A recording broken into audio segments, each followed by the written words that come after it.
Vamos, vamos dar início, então, ao estudo de hoje. Quem for chegando vai acompanhando a gente à medida que a palavra avança. Vamos iniciar o seu Renato, que está iniciando hoje pela primeira vez. Quer conduzir a oração inicial hoje, seu Renato? Está me ouvindo, seu Renato?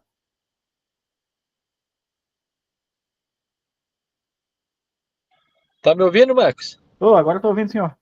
Ah, tá. Não, é que eu tô na estrada, tô aqui, já passei Curitiba, nós estamos indo para São Paulo, né? Então pode ser que o sinal esteja falho aí, tá? Não, tudo bem. O senhor quer orar por nós hoje no início do estudo?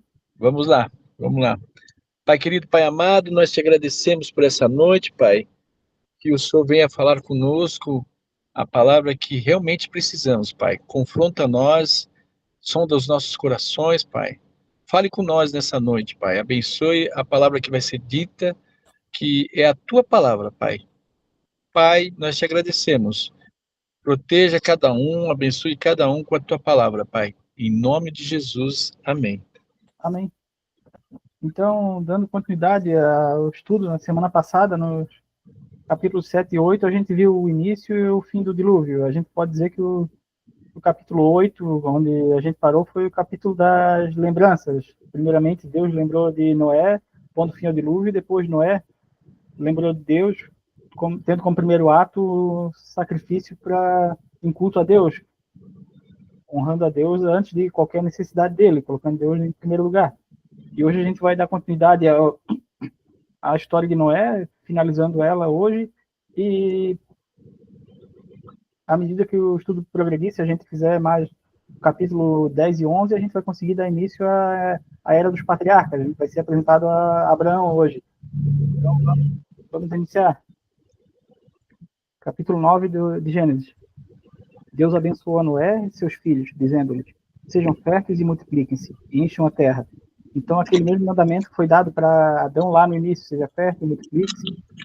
Deus novamente dá aqui a Noé, e o intuito de que, como houve o dilúvio resetando a criação, aquele mandato foi passado agora para Noé. Todos os animais da terra tremerão de medo diante de você. Os animais selvagens, as aves do céu, as criaturas que se movem rente ao chão e os peixes do mar, eles serão entregues em suas mãos. Então, o controle sobre toda a criação que tinha sido tomado do homem no dilúvio estava sendo devolvido nesse momento. Mas aquele controle que tinha sido dado mediante o amor lá no paraíso, no Jardim do Éden, agora seria um controle mediante o temor, mediante o medo, uma vez que o pecado entrou na humanidade e agora corria nas veias do homem. Tudo que vive e se move servirá de alimento para vocês. Assim como dei a vocês os vegetais, agora dou todas as coisas. Tem muita gente que entende que foi a partir desse momento que Deus autorizou o consumo de carne. Até aqui, o homem era vegetariano, não que não comesse, mas com a autorização de Deus foi a partir daqui. E isso por uma questão de necessidade, considerando que após o dilúvio, até que as plantações produzissem, ele ia levar muito tempo. Então, como o ser humano levou 7 casais de animais puros para a arca, esses animais serviriam de consumo até que a colheita viesse a ser fértil. Mas não como a carne com sangue, que é vida. Então, não poderia ser de qualquer jeito também. Haveria uma necessidade de um preparo, como a gente viu lá, que teria em Levítico 11, o animal não poderia sofrer, a morte do animal deveria ser por perfuração ou corte, ocorrendo sangramento, não poderia ser por asfixia ou por paulada, então teria que tirar todo o sangue do animal para comer. Isso aqui também é uma regra para assegurar que não ocorra crueldade contra os animais, uma vez que eles também são parte da criação de Deus. E também valorizar o sangue, que o sangue é a vida. O sangue mais à frente vai ser o objeto para a expiação dos pecados através do sacrifício dos cordeiros e depois o sangue redentor na cruz. Todo aquele que derramar sangue, tanto homem como animal, pedirei contas. A cada um pedirei contas da vida de seu próximo. Então aqui Deus já está estabelecendo a pena de morte para o assassinato. Cada vida tirada vai ter que ser pago com a vida. Que derramar sangue do homem, pelo homem seu sangue será derramado. Então, isso aqui é uma forma embrionária do decálogo, dos 10 mandamentos, a parte do não matarás, na pena de morte para mortes premeditadas, não as acidentais ou legítima defesa, que posteriormente vão ser regulamentadas por Moisés. Porque aqui o final do versículo ele é bem enfático o motivo, porque a imagem de Deus foi o homem criado. Então, ao matar o homem, é um ataque direto a Deus. E é possível que aqui esteja sendo estabelecida uma autoridade do magistrado civil, do patriarca, que iria regulamentar e organizar a sociedade através dessas penas impostas a quem cometesse esse delito. Mas sejam férteis e multipliquem-se, espalhem-se pela terra e proliferem nela. Então, novamente, aquele mandato de Deus para o homem e para toda a criação. Então disse Deus a Noé e a seus filhos, que estavam com ele: vou estabelecer a minha aliança com vocês e com seus descendentes, e com todo ser vivo que está com vocês, as aves, os rebanhos domésticos, os animais selvagens, todos os que saírem da arca com vocês, todos os seres vivos da terra, estabeleço uma aliança com vocês.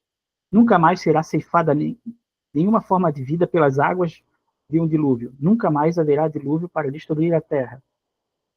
Então, aqui Deus está prometendo que nunca mais vai ocorrer um novo dilúvio para destruir a humanidade.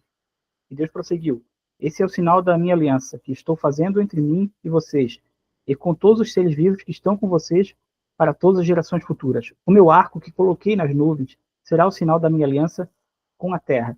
Então, essa promessa de Deus de que jamais destruiria a humanidade, o símbolo dela, porque toda aliança de Deus com a humanidade, ela tem um símbolo, seria o arco-íris. A gente vê o símbolo da aliança de Deus com Abraão através da circuncisão, através do pão e do vinho com a nova igreja de Cristo, e aqui a promessa de Deus de que preservaria a humanidade e não teria mais o dilúvio é o arco-íris, um símbolo que a gente vê muitas vezes ser utilizado nos dias atuais para um contexto totalmente contra Deus. Quando eu trouxer as nuvens sobre a terra e nelas aparecer o arco-íris, então me lembrarei da minha aliança com vocês e com os seres vivos de todas as espécies.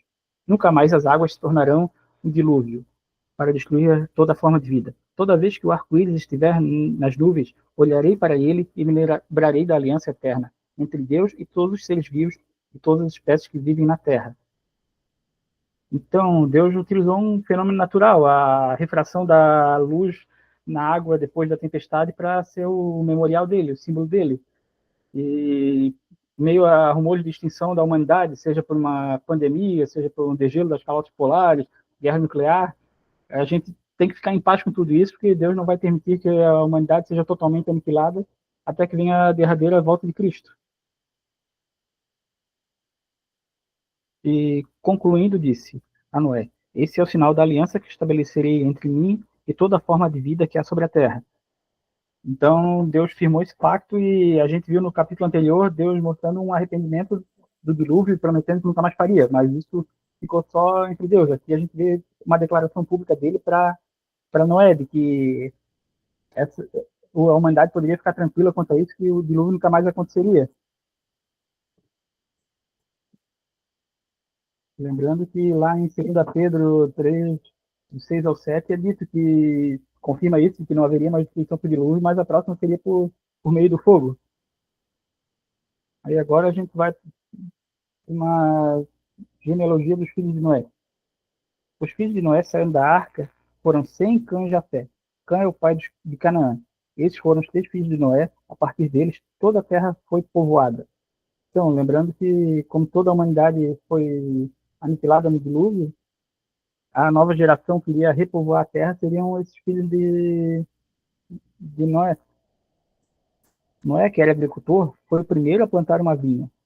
Então, na semana passada, a gente discutiu que Noé provavelmente não era um construtor naval, não era um carpinteiro, mas, em obediência a Deus, ficou por 100 anos trabalhando naquele projeto da construção da arca. E aqui a gente vê qual era a profissão dele. Noé era agricultor.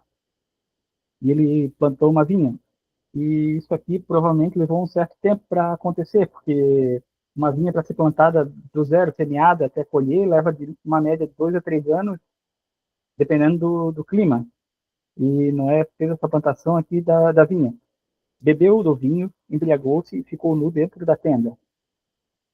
Aqui a gente vê uma cena lamentável de Noé, o justo, sendo homem, sendo pecador, acabou cometendo um erro. Ele se embriagou e caiu nessa vexame. Cã, pai de Canaã, viu a nudez do pai e foi contar para os irmãos, que estavam no lado de fora.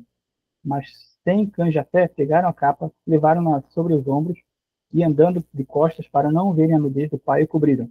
Então, isso aqui é um trecho que ele é muito, leva muita interpretação e muita interpretação também duvidosa, errada.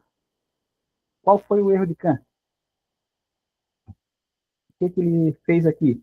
Tem interpretação da mais diversa. Tem gente que diz que Cã, vendo o pai naquela situação, sentiu desejo lascivo, desejo errado pelo pai. Tem quem vai mais longe ainda, diz que o Cã cometeu um abuso contra o pai, ou pior ainda, que masculou o pai. Mas o que a gente pode ser mais sensato e entender é que houve uma falta de respeito dele. O pecado dele aqui foi não honrar o pai. O erro do pai dele, que ocorreu lá no particular, dentro da tenda, ele trazer para fora, ele trazer vergonha para a família, desonrar o pai dele e até zombar do que tinha acontecido, desse momento de fraqueza do pai.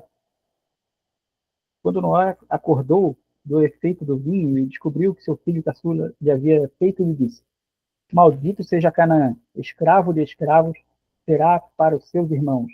Então, aqui também a gente vê que Noé amaldiçoou, mas não amaldiçoou o filho, né? Amaldiçoou o neto.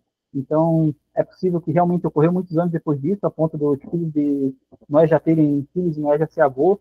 E é estranho, por que ele amaldiçoou o neto e não o filho? É possível que esse neto estava ali junto naquele momento, também foi uma figurativa nessa desonra com o avô. E Moisés, ao escrever Gênesis, escreveu isso aqui para lembrar que Canaã seria o pai dos cananeus, aquele povo que seria subjugado por Josué séculos depois. E disse ainda: Bendito seja o Senhor, o Deus de Sem, e Canaã seja seu escravo. Então, Sem é o filho de Noé que vai gerar a geração dos semitas, que vai ramificar para a nação de Israel. E essa profecia de que Canaã será seu escravo também remete a esse julgo que vai ocorrer entre os cananeus e os hebreus. Amplie Deus o território de Jafé, habite ele nas tendas de Sem, e Canaã seja seu escravo. Essa aqui é a profecia que assim ela é mais misteriosa e mais longínqua dos três filhos de Noé, porque Jafé é atribuída a ele a origem dos povos europeus e da Ásia Menor. Então ele foi o que menos teve contato com o restante das civilizações aqui do período bíblico. E esse ato de adentrar nas tendas de Sem, dos judeus, o que é compreendido é que seria o que vai acontecer milênios depois com Paulo apresentando o evangelho, trazendo os gentios para dentro da igreja de Cristo. Esse é o entendimento que se tem a respeito dessa profecia. Depois do dilúvio, Noé viveu 350 anos. Viveu ao todo 950 anos e morreu. Então, como ele era um pré-diluviano, ele teve uma vida extremamente longa. E é interessante esse trecho, porque a Bíblia ela não esconde os erros dos heróis da fé que a gente tem. Ela mostra que todos eles eram humanos, tinham uma natureza inclinada ao pecado e todos eles cometeram erro. E ressalta que perfeito só Jesus. O restante sempre vai ter uma inclinação ao pecado, um erro. Desculpa. E aqui também esse capítulo reflete para nós o risco do consumo da bebida alcoólica e a desonra que ela pode trazer, e também a maldição hereditária que vem com a desonra aos pais. Gerações depois, por esse ato desrespeitoso de Cã com o pai, fez com que gerações futuras depois sofressem. E esse foi o capítulo 9. Alguém tem alguma pergunta, alguma observação?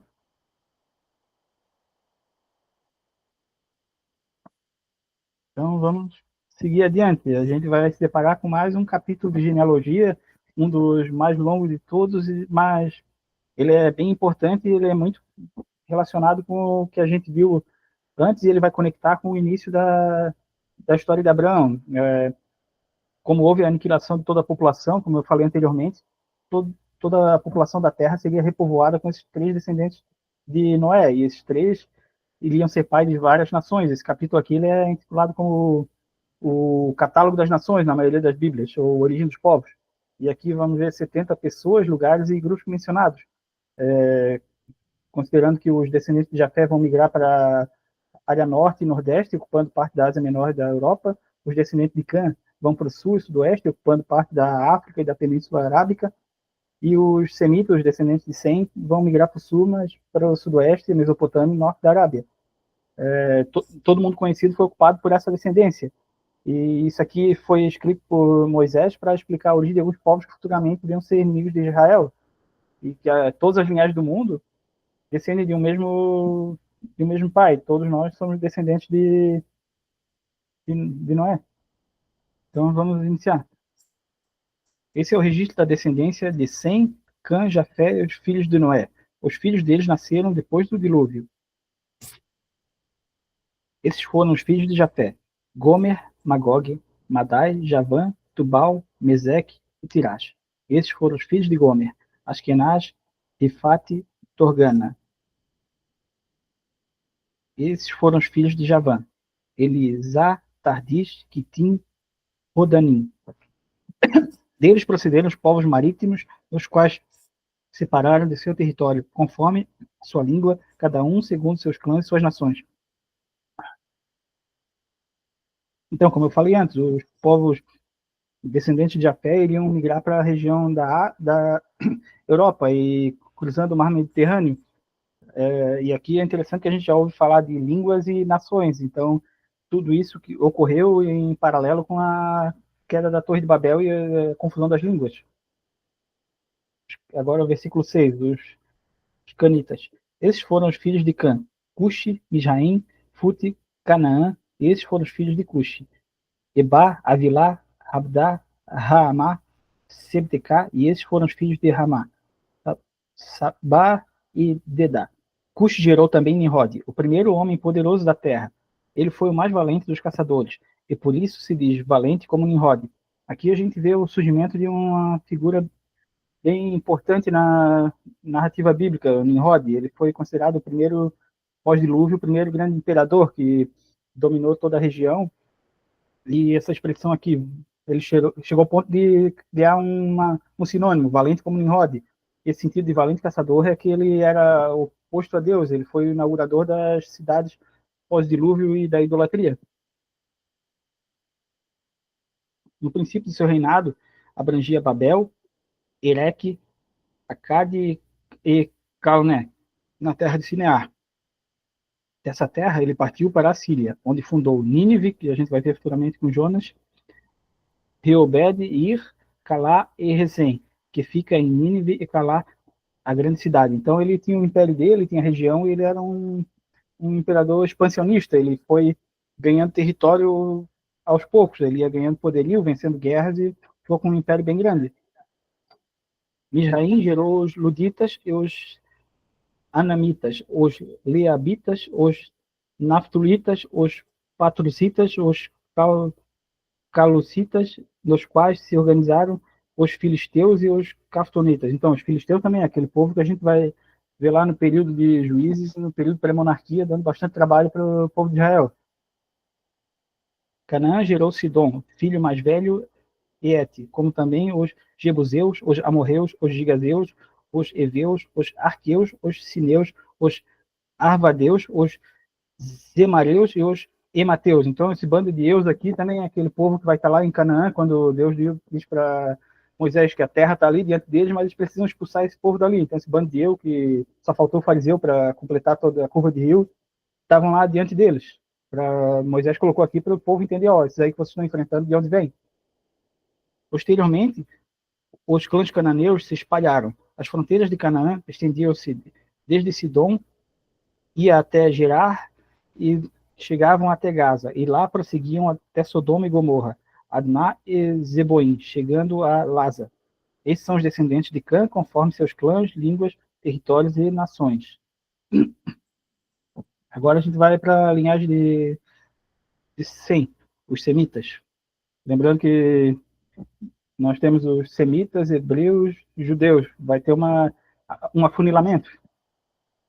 Sem, irmão mais velho de Jafé, também gerou filhos. Sem foi o antepassado de todos os filhos de Eber. Daí o nome hebreus. Esses foram os filhos de Sem: Elão, Assur, Arfaxade, Lude e Arã. E esses foram os filhos de Arã. Uz, Ru, Geter, Meseque, Arfaxade gerou Salá. E esse gerou Eber. Então, Eber, que do hebraico Eber, quer dizer passar ou atravessar o rio, que eles estavam migrando. A Eber nasceram 2 filhos. Um deles chamado Peleg, porque em sua época a terra foi dividida. E seu irmão chamou-se Joctã. Então, assim, Peleg chama-se dessa forma porque a terra foi dividida. Aqui tem 2 entendimentos. Um que possivelmente durante o nascimento dele ocorreu aquela confusão de línguas na Torre de Babel, ou até mesmo indo mais longe, que possivelmente durante a vida dele foi a separação dos continentes, que todos os continentes eram um só, chamada Pangeia. Se a gente olha no mapa, a África se encaixa no Brasil, todos os países se encaixam em um continente só. E talvez durante a vida dele ocorreu essa separação, esse tremor.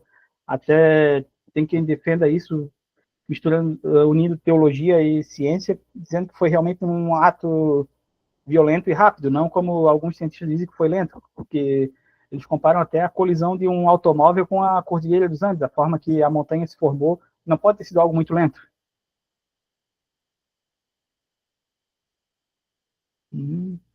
Joctã gerou Almodá, Salef, Hazar, Mavé, Gerá, Adorão, Uzal, Ticlá, Obal, Abimael, Sabá, Ofir, Avilá, Jobade. Todos esses foram os filhos de Joctã. A região onde viviam estendia-se de Mesa até Cefar, nas colinas leste. Esses são os descendentes de Sem, conforme seus clãs, línguas, suas terras e nações. Esses são os clãs filhos de Noé, distribuídos em suas nações conforme a história de sua descendência. A partir deles, os povos se dispersaram na terra depois do dilúvio. Então, todos os judeus, gentios, todos os povos descendem de Noé.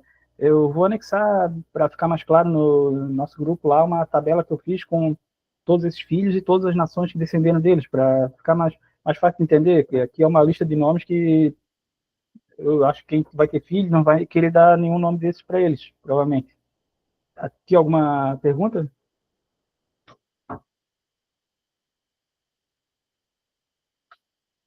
Não? Então a gente vai avançar agora para o capítulo 11. O capítulo 11 ele tem 2 histórias bem interessantes. Uma sobre um povo querendo erguer uma torre e não tendo um final tão feliz, e outra que a gente vai ser apresentado ao grande patriarca do eixo abrânico. No mundo havia apenas uma língua e só um modo de falar. Saindo os homens do Oriente, encontraram uma planície em Sinear, e ali se fixaram. É interessante porque do Oriente. A gente lembra que lá no capítulo 3, quando Adão e Eva foram expulsos do paraíso, Deus colocou um querubim guardando a porta oriente do jardim. Isso quer dizer que de onde eles estavam cada vez se afastando mais de onde geograficamente se encontraria o Jardim do Éden. E eles se encontraram nessa planície e ali se fixaram. Eles desobedeceram a ordem de Deus de se espalharem pelo mundo e migrarem e ocuparem toda a terra. E disseram uns aos outros: vamos fazer tijolos, queimá-los bem. Usavam tijolos em lugar de pedras e piche em vez de argamassa. Então eles, nesse local, resolveram criar uma nova tecnologia. Eles começaram a construir tijolos, porque essa região onde eles fixaram era uma região não muito boa em pedra, mas ela era bem rica em piche, em betume, uma coisa que a gente vai ver futuramente nas guerras de Abraão fazer a diferença. E depois disseram: vamos construir uma cidade com uma torre que alcance os céus. Assim nosso nome será famoso e não seremos espalhados pela face da terra. Então a intenção deles realmente era contrariar Deus. Eles queriam fazer uma torre para ter o nome deles famoso, querer combater Deus e desobedecer a ordem de Deus de se espalharem pela terra. Eles quiseram ir exatamente na contramão do que Deus estava dizendo. Essa torre seria uma afronta a Deus. E geralmente quando a gente imagina a Torre de Babel, a gente vê aquela pintura renascentista de uma construção redonda, circular, lindo, mas historicamente ela não seria assim. Não sei se já ouviram falar do zigurate. O zigurate era o tipo de construção dessa região, dessa época, que era comum dos sumérios. Era como se diz, uma pirâmide com degraus, era uma construção quadrada.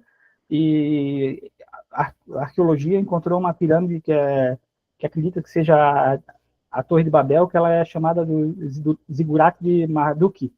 Ela está na região ali onde acredita-se que foi Babel. E aqui, o Senhor desceu para ver a cidade e a torre que os homens estavam construindo.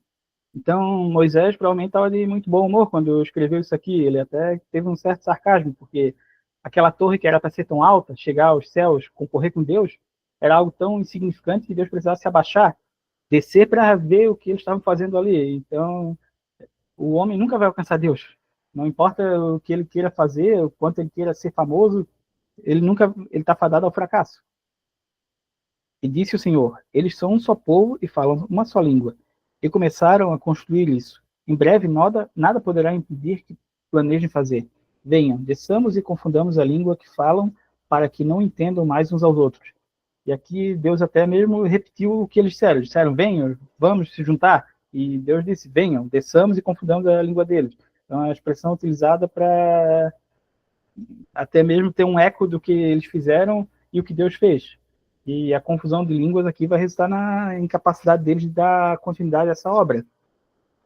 Enquanto, se ela foi mais literal, realmente falar em idiomas, enquanto um pedia tijolo, outro mandava areia, enquanto um pedia para subir, outro para descer, totalmente inviável a comunicação entre eles. Assim o Senhor os dispersou dali por toda a terra, e pararam de construir a cidade. Por isso foi chamada Babel, porque ali o Senhor confundiu a língua de todo mundo. Dali o Senhor os espalhou por toda a terra. Então, Deus não fez descer fogo do céu, não fez acontecer algo sobrenatural, a terra tremer. Ele fez somente a língua deles se confundir para que aquela obra que os homens se reuniram para fazer não se tornasse mais viável.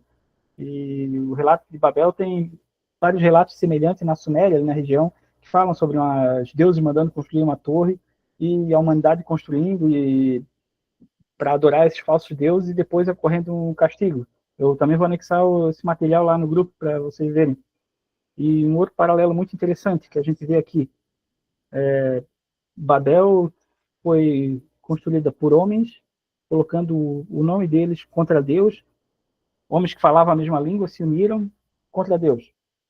Futuramente, milênios depois, a gente veria homens que falavam idiomas diferentes, culturas diferentes, colocando Deus no centro, Deus fazendo todos eles se entenderem e todos eles falarem a mesma língua. Pentecostes 2. Até aqui, alguma pergunta? Não? Se eu estiver indo muito rápido, pessoal, me avisa? Agora a gente vai iniciar a descendência de Sem. Esse é o registro da descendência de Sem.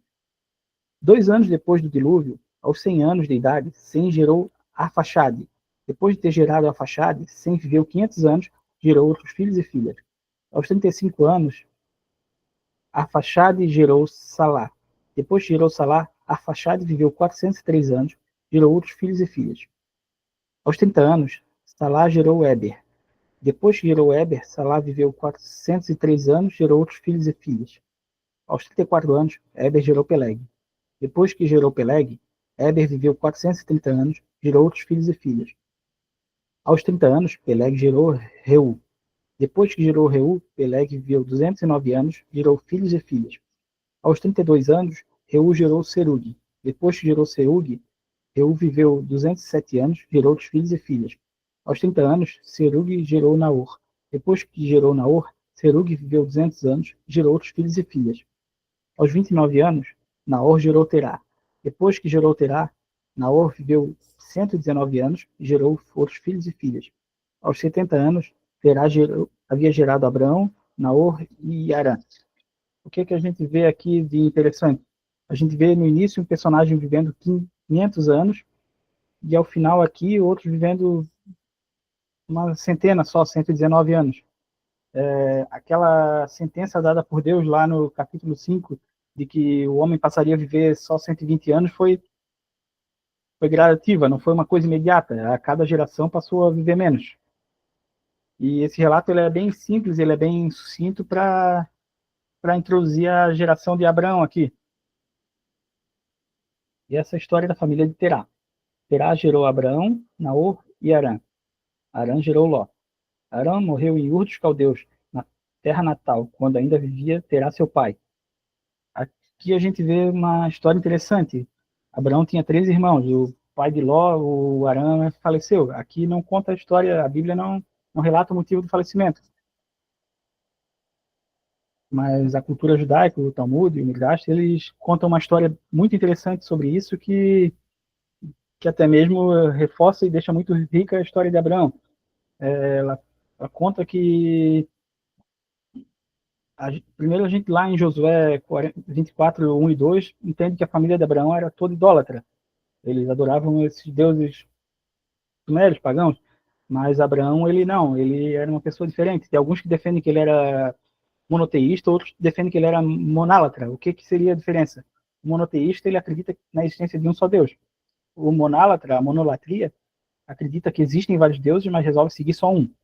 Mas, partindo do ponto que Abraão era monoteísta, o pai dele era, nessas histórias, dizem que ele era o fabricante de ídolos da cidade, ele fabricava as estátuas de deuses. E em dado momento ele precisou se ausentar e deixou Abraão cuidando lá do estabelecimento dele. E Abraão, não acreditando naqueles deuses, resolveu quebrar todos eles, deixar só um inteiro, e o pedaço de madeira que ele utilizou para quebrar, ele deixou na mão daquela estátua. E quando o pai voltou, ficou indignado e perguntou para ele o que aconteceu. E Abraão disse, foi essa estátua que se irou com as outras e quebrou todas elas. E o pai dele logo respondeu, mas como? Ele é só uma estátua de barro, ele não poderia fazer isso. Aí Abraão respondeu para ele, então por que vocês idolatram algo que não tem vida? E o pai dele levou essa situação até Nimrod, esse soberano. E Nimrod impôs a Abraão que adorasse os deuses, e Abraão se negou, se manteve firme na sua fé, e Nimrod resolveu, como aconteceu lá na cena de Nabucodonosor, colocar Abraão em uma fornalha. E Abraão garantiu que sairia de lá vivo. E esse mesmo Nimrod indagou o irmão de Abraão, Arã, sobre a fé dele. E Arã disse, se Abraão estiver certo, eu sigo o Deus dele. Se Abraão estiver errado, eu sigo o seu. Abraão saiu ileso da fornalha. E como o irmão dele, o Arã, resolveu seguir o Deus dele, foi colocado na fornalha também. Mas a fé dele foi uma fé vacilante, ele só acreditaria se Abraão sobrevivesse. E com isso ele não sobreviveu. E aqui também, geograficamente, a gente tem uma informação muito interessante. Aqui a gente encontra a menção de Ur dos Caldeus. O povo caldeu, quem tenta provar que a Bíblia é falsa, quem ataca a fé, vai nessa informação, que os caldeus, eles viveram muito depois. Eles viveram só no século 9 a.C., eles nem existiam nessa época, então não teria como ser mencionado os caldeus. Mas levando em conta que a gente não tem um material original escrito da pena de Moisés, as versões da Bíblia mais antigas que a gente tem são muito depois, é possível que um copista, alguém que ia passando a limpo o material, resolveu fazer uma NVI, resolveu atualizar e colocar os nomes da sua época. É como se eu fosse narrar um fato ocorrido aqui na região onde é Itajaí, mas séculos antes da emancipação política, de Itajaí ter o nome, mas para que as pessoas entendessem de onde eu falo, da região que eu falo, utilizasse o nome de Itajaí. E o mais palpável é que seja isso. Já o nome Ura aqui é um nome que também é muito interessante, porque até um pouco mais de 100 anos atrás, essa cidade de Ur ela era considerada fictícia, ninguém sabia onde ela se encontrava. Mas a partir de 1920, ela foi encontrada por arqueólogos na região do Iraque. E a Bíblia, coisas que sempre diziam que era mentira, vão aos poucos, pode passar séculos, mas vão cada vez se confirmando mais como verdadeiras. E tanto Abraão como Naor casaram-se. O nome da mulher de Abraão era Sarai, e o nome da mulher de Naor era Milca. E essa era filha de Arã, pai de Milca e de Iscar. Então, Abraão e o outro irmão sobrevivente se casaram. O Naor se casou com a sobrinha deles, que era filha desse falecido Arã, e Abraão se casou com a Sarai. Aqui, nesse momento, o nome dele é Abrão, não Abraão. Então, quando eu falar Abraão, deletem o A mais que eu falei, por favor. Ora, Sarai era estéril e não tinha filhos. Então, para uma família que carregava consigo aquela promessa de que viria a geração que esmagaria a cabeça da serpente, a mulher ser estéril era um limite muito grande. Ela provavelmente via uma falta de esperança. Não era, ninguém botava fé neles, que eles seriam essa geração que ficaria o Salvador. Terá tomou seu filho Abrão, seu neto Ló, filho de Arã, e sua nora Sarai, mulher, filha de seu filho Abrão, e juntos partiram de Ur dos Caldeus para Canaã. Mas ao chegarem em Arã, estabeleceram-se ali. Então eles migraram, eles saíram da região que eles estavam, Ur dos Caldeus, e partiram rumo a Canaã. Mas ocorre que no meio do caminho, nessa cidade chamada Arã, que carrega o mesmo nome do irmão morto de Abraão, mas não por ele, porque esse nome já existia antes, eles pararam no meio do caminho. E por parar em Arã, é que Abraão muitas vezes vai ser chamado de o arameu. E também outro dado interessante é que de Arã vai vir o aramaico. E também o nome Arã significa caminho. Faz muito sentido, considerando que esse não era o destino final deles, era o caminho, e eles pararam no meio do caminho. Terá viveu 205 anos e morreu em Arã. Então, essa foi a história de Gênesis 11. Alguma pergunta?